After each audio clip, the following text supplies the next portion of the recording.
Hello दोस्तों, स्वागत है आप सभी का नोटिफिकेशन वाली रेलगाड़ी में। दोस्तों, जैसा कि आपने देखा कि लास्ट काफ़ी टाइम से जिस तरीके से कोरोना का कहर चल रहा है, तो कोई भी गवर्नमेंट एग्ज़ाम्स की वैकेंसीज नहीं हो रही, ना ही कोई एग्ज़ाम्स कंडक्ट हो रहे। लेकिन फिर भी यूपीपीएससी ने प्री और एसीएफओ और आरपीओ के लिए आवेदन आमंत्रित किए हैं। जी हाँ, Uttar Pradesh public service commission ने रिसेंटली इनवाइट किया है कुछ पोस्ट के लिए, जिसमें उन्होंने कुल 200 पोस्ट के लिए आवेदन आमंत्रित किए हैं। तो चलिए जान लेते हैं इसकी पूरी इन्फॉर्मेशन। वीडियो को बिना स्किप करे देखिएगा, जिससे कि आपसे कोई भी ज़रूरी इन्फॉर्मेशन मिस ना हो। और अगर आप इस चैनल पर नए हैं तो इसे सब्सक्राइब कीजिए, साथ ही नोटिफिकेशन बेल को दबाए बिना कहीं ना। सबसे पहले बात करते हैं इसकी इंपॉर्टेंट डेट्स की। तो एप्लीकेशन जो स्टार्ट होगी वो है 21/4/2020 से इसकी एप्लीकेशन से स्टार्ट हो चुकी हैं। 21 अप्रैल से लास्ट डेट है इसकी फॉर्म की, तो वो है 18 मई 2020। लास्ट डेट पेमेंट की भी 18 मई 2020 है, और साथ ही last date to complete the form तो वो 21 मई तक है।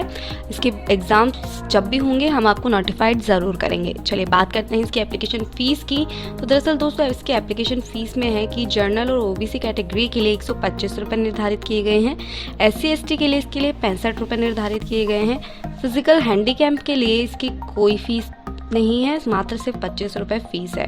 बात करें इसके एलिजिबिलिटी क्राइटेरिया की, तो इसके लिए आपके पास bachelor's degree in any stream in any recognised university से होना ज़रूरी है। लेकिन फॉर ACF और RFO के लिए बैचलर्स डिग्री इन साइंस होना ज़रूरी है। फॉर मोर इन्फॉर्मेशन हमने इसका नोटिफिकेशन का जो डायरेक्ट लिंक है हिंदी और इंग्लिश में वीडियो के डिस्क्रिप्शन में हमने प्रोवाइड किया हुआ है, वहाँ जाकर आप उसे देख सकते हैं। बात करें इसकी एज लिमिट की, तो मिनिमम एज 21 ईयर है, मैक्सिमम एज 40 ईयर तक है। एज रिलैक्सेशन इसमें एज पर रूल है। वैकेंसी डिटेल्स हम ज़रा देख लेते हैं। तो दोस्तों, इसमें आपके लिए सब register assistant cross cutting officer transport के लिए बैचलर्स डिग्री इन LLB होना चाहिए। साथ ही डिस्ट्रिक्ट बेसिक शिक्षा अधिकारी के लिए masters degree in any stream चलेगा इसमें। और district audit officer revenue audit, इसके लिए आपके पास BCom की डिग्री होना ज़रूरी है, यूनिवर्सिटी इन इंडिया। साथ ही assistant collector legal measurement grade 1 और ग्रेड 2 के लिए बैचलर्स डिग्री इन साइंस, वो भी फिजिक्स से, और मैकेनिकल इंजीनियर डिग्री होना चाहिए। नेक्स्ट पोस्ट आ जाएगी इसमें असिस्टेंट लेबर कमिश्नर, जिसमें कि bachelor's degree in arts with sociology और economics as a subject of commerce and law. साथ ही डिस्ट्रिक्ट प्रोग्राम ऑफिसर के लिए है बैचलर्स डिग्री इन साइकोलॉजी और सोशल साइंस और होम साइंस और सोशल वर्क।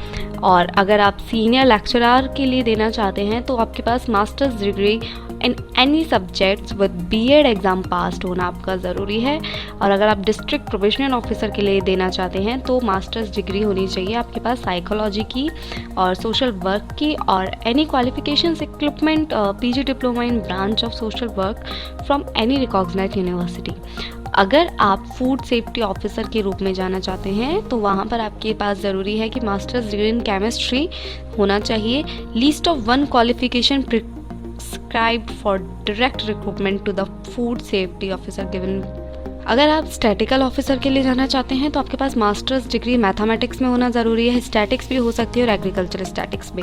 लेबर इन्फॉर्मेंट के लिए ऑफिसर के लिए आप अप्लाई करना चाहते हैं तो bachelors degree in economics psychology commerce में आपका होना ज़रूरी है। और चाइल्ड डेवलपमेंट प्रोजेक्ट ऑफिसर के लिए आपके पास बैचलर्स डिग्री साइकोलॉजी और social work from home science और any qualifications any recognised university in India. चलिए अब देख लेते हैं कि इसके नोटिफिकेशन के अकॉर्डिंग जो आपको सैलरी दी जाएगी वो कितनी होगी। दरअसल दोस्तों, सहायक वन संरक्षक के लिए आपकी फ़ीस जो आपकी सैलरी है वो 15,600 से 39,100 रुपये तक रखी गई है। और आपका जो ग्रेड पे इन्होंने निर्धारित किया है वो 5400 से पेल मैट्रिक्स लेवल 10 पर है। और क्षेत्रीय वन अधिकारी के रूप में आपका सैलरी जो है वो 9300 से 34,800 रुपये है, और ग्रेड पे आपका 4800 रुपये होगा। और साथ ही आपका जो लेवल 8 पर पे मैट्रिक्स है वो 47,600 से 1,51,100 रुपये तक होगा। तो दोस्तों, मैं उम्मीद करती हूँ कि मेरे द्वारा दी गई ये नोटिफिकेशन की जानकारी आपके लिए यूज़फुल साबित हुई होगी। दोस्तों, देर मत कीजिए, फॉर्म भर दीजिए। अगर आप तैयारी कर रहे हैं तो इसमें ज़रा भी देर ना करें, और जो इसकी तैयारी कर रहे हैं उन्हें अभी तक नहीं पता है कि नोटिफिकेशन आ गया है तो वो भी उन तक ये वीडियो ज़रूर पहुँचाए। मिलते हैं आपसे अगले वीडियो में, तब तक के लिए धन्यवाद।